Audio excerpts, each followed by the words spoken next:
On the outside, Lundies House feels like a classic Scottish retreat that just happens to be at the end of the earth. Which is exactly what I needed after 2 days of questioning my life choices on Scotland's North Goes 500. Bad hotels, single-track roads, and a suspicion that real luxury doesn't exist this far north. And this setting? It is wildly beautiful. But just sometimes, the most unassuming places hold the biggest surprises.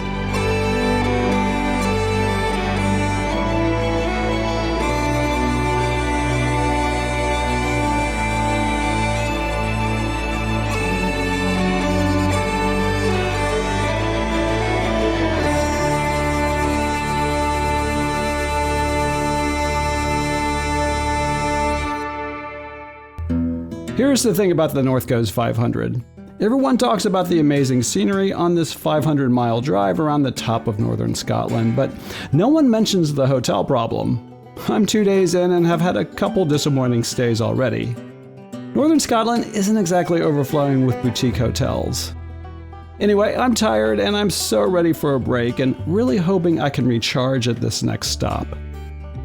Google Maps leads me down this single-track road through a tiny village, population of maybe 300, to what used to be a church building, and I'm wondering, what am I about to walk into? But as I drive in, I see this perfectly proportioned 19th century stone house overlooking a Scottish loch. Lundies sits on 200 acres, but isn't trying to impress you with scale. Instead, this strikes me as a place that whispers sophistication. As I flip through the guest book, I'm told by the welcoming staff that I'm in the main house, where I'll find the communal spaces, sitting rooms, the dining room, and kitchen. Upstairs are some of the hotel's bedrooms that I'd love to show you, but the place is completely booked tonight. You can tell everything you need to know about a place by how they choose to fill the spaces between the furniture.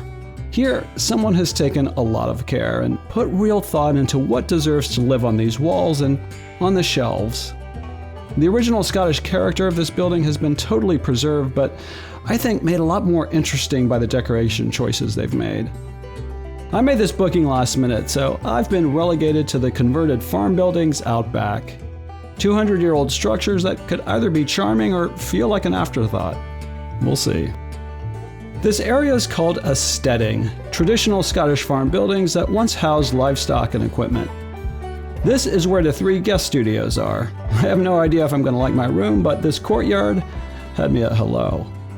I am a sucker for a fire pit, so I'm already thinking about a drink after dinner out here.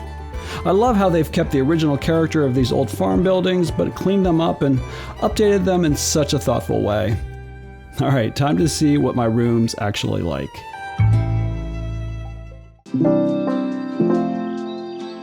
You know, it's rare that I walk into a hotel room and feel emotional, but I think that's what good design and good architecture should do. And this place it moves me because it is just so beautiful, so well designed, so thoughtful.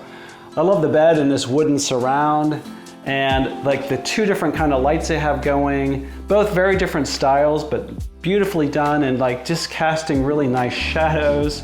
The glassware next to the bed is beautiful, just another thoughtful touch. The side tables I think are really interesting.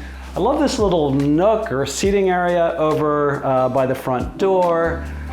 This lamp, the vaulted ceilings, the way they have finished this wall is so beautiful. It's like they've kept the kind of original feel of this building, but really updated it in a beautiful, beautiful way.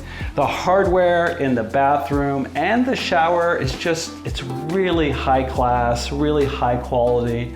Little touches like the incense that's going. I already tried the soap, it's beautiful. This classy backpack. I mean, I could just go on and on. Even the closet, I mean, the details in here, the thoughtfulness with like the way the hangers are done, and there's like these beautiful slippers. These are the kind of slippers I have at home. Really nice and comfortable. And this really classy robe. It's a nice material, beautiful color. I don't know if it's comfortable, but it's beautiful. That's all I care about. I love this little detail here, this little nook with the plant and the window out, and then this loft area. It's just a really kind of clever use of space. I mean, they have maximized the space in here. I'm not gonna sit up here and work, but I think it's a really cool space. You might need to. Anyway, yeah, they have really nailed it. One of the best things about Lundies is its location. Yup, it's remote, but you're also positioned to explore some of the Highlands' most dramatic scenery without the usual tourist crowds. If you're up for a hike, only about 10 minutes from the hotel is the Lundies House Trail, with some really nice scenery. The area attracts serious hikers. I met a couple guests attempting the nearby Munros, Scotland's term for mountains. But you don't need to climb mountains to appreciate this landscape.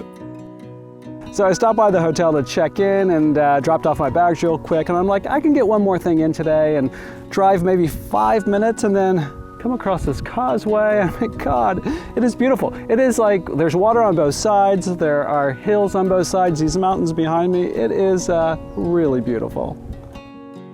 What you can't see driving up is that Lundies House earns some serious sustainability points. The owners are part of a conservation project that's rewilding 200,000 acres of Scottish Highlands. Sustainability at most hotels is greenwashing, but these people are taking it seriously, and I really respect that. You know, I started this channel because too often I was disappointed when I showed up at my hotel. But I've kind of realized that a great vacation isn't just about where you stay, it's also about that perfect dinner, maybe a great art gallery, or an incredible hike other tourists don't know about. So if you're tired of guessing when you travel, check out my website where I can save you money and I think help you plan the perfect trip.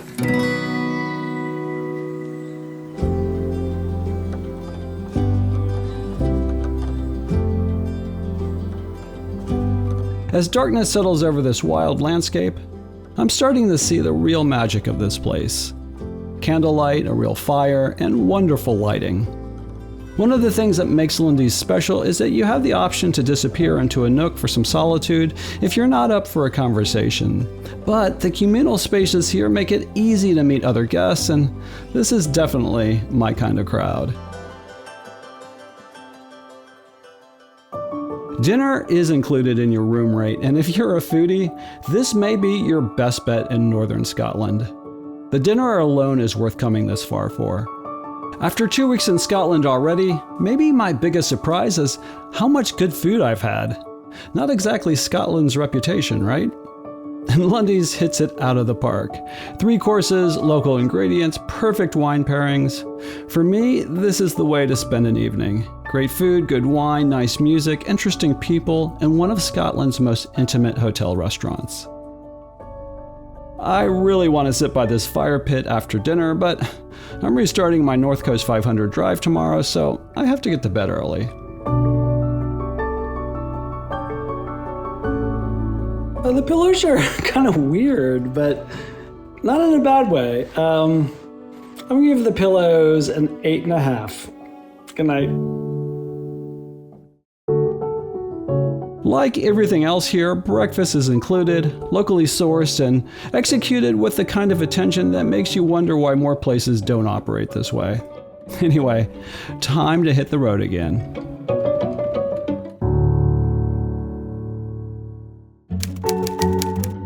In terms of the highs, I absolutely love this place. I have nothing bad to say. But you should know that because it's fairly remote, your outside dining options are pretty limited. But that's kind of the point.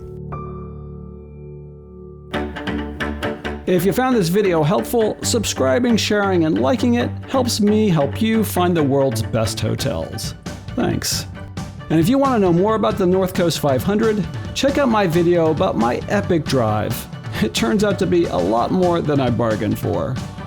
Thanks for watching, and see you in the next video.